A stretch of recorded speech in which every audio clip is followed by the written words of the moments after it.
Mirpur hope market থেকে কি কেনাকাটা করে নিয়ে আসলাম আজই আমি আপনাদের সাথে শেয়ার করব। তো এখানে কিন্তু সব ধরনের জিনিস পাওয়া যায় মিরপুর হোপ মার্কেট থেকে। তো এখানে আপনার সাংসারিক জিনিস থেকে ঘর সাজানো সব কিছু এভরিথিং পাওয়া যায়। তো আমি এখান থেকে আজকে মার্কেটে গিয়েছিলাম, তো দুটো বাটি নিয়ে আসছি, এই যে আরেকটা নিয়ে আসছি, সবই দেখাবো আপনাদের সাথে। এখানে একটা পাইপেন নিয়ে আসছি। তো ঈদের আগে কিছু মার্কেট করে নিয়ে আসলাম। আসলে ঈদের সময় খুবই প্রচুর ভিড় থাকে। এখানে কিছু কাপড় নিয়ে আসছি, তো এটা আমি পরার জন্য বাসায়। অ্যাকচুয়ালি তিনটা এনেছি একসাথে, এগুলো অনেক সস্তা। ওইখানে 1000 টাকা দিয়ে অনেক কিছু কেনা যায়। আপনি 10 টাকা থেকে 1000 টাকার জিনিস কিনতে পারবেন। সব কিছুই এখানে পাওয়া যায়, সব ধরনের জিনিসই পাওয়া যায়। এই যে এখানে তিনটা কিন্তু কিনেছি, আরও কিনেছি, অনেক কিছুই কিনেছি। একটা হিজাব কিনেছি, হিজাবটা অবশ্যই নামাজও পড়া যাবে, বাট বাইরে শর্টকাটের মধ্যে কোথাও কিন্তু যখন আমরা বাইরে বাড়ই, আমরা যারা বোরকা পরি, পর্দা করি, তারা এই টাইপের হিজাবগুলো খুব ভালো।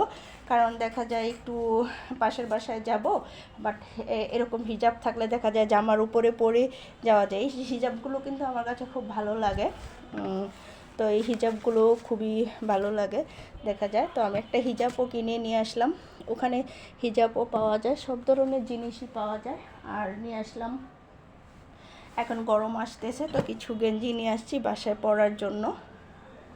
তো গরমকালে কিন্তু এসব হাতার, শর্ট হাতার গেঞ্জিগুলো পরতে খুবই ভালো লাগে আর কি। তো এরকম আমি কয়েকটা গেঞ্জি এনেছি, আর শর্ট গেঞ্জিও এনেছি, এই যে। তো এখানে অনেকগুলো গেঞ্জি আমার আনা হয়েছে আর কি।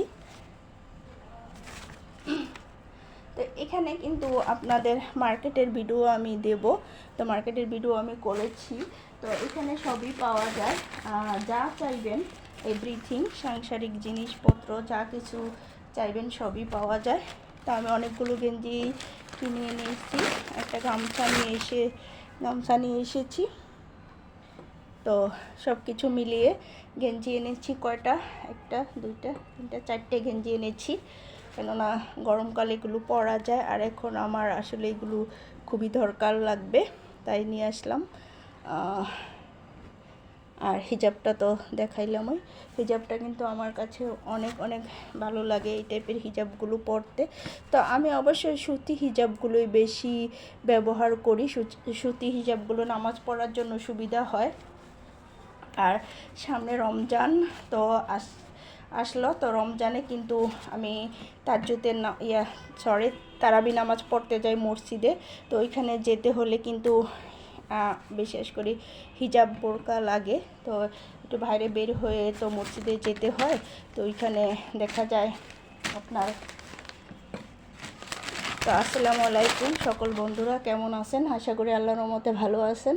সবাইকে রমজানুল মোবারক অগ্রিম শুভেচ্ছা জানাচ্ছি।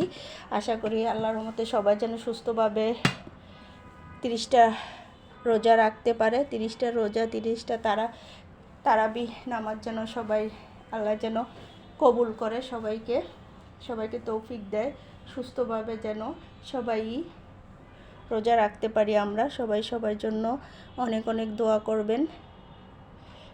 জানি না আবার ফিরে পাবো কি না, কারণ আমাদের কিন্তু কোনো গ্যারান্টি নাই। আমরা জিনিস কিনি কিন্তু গ্যারান্টি দেয়, কিন্তু মানুষের কিন্তু 1 সেকেন্ডের গ্যারান্টি নাই। জানি না সারা বছরে যা পাপ করেছি, ভুল করেছি, আল্লাহ যেন সবাইকে মাফ করে, হেদায়েত দান করে, সামনে যাতে আমরা এরকম কোনো পাপে না জড়াই। আল্লাহ যেন আমাদেরকে সবাইকে হেদায়েত দান করে, কেননা আমরা কিন্তু তার সামনে দাঁড়াতে হবে। আর দাঁড়াতে হলে কিন্তু আমাদের কিছু না কিছু নিয়ে যেতে হবে, এমন কোনো যেন আমাদের সাথে না হয়, যেন আমরা আল্লাহর কাছে সামনে দাঁড়াতে না পারি। আল্লাহ যেন সবাইকে সেই তৌফিক দেয়। আশা করি রমজানে সবাই যেন সুস্থভাবে, সুন্দরভাবে আমরা 30টা রোজা পালন করতে পারি। সবাই সবাই সবার জন্য দোয়া করবে। তো আমার হচ্ছে নতুন সংসার, যেটা সত্যি কথা বলতে গেলে।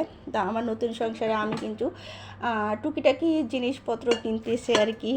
আসলে নতুন সংসার তো তেমন আমার কোনো কিছুই তেমন একটা নাই।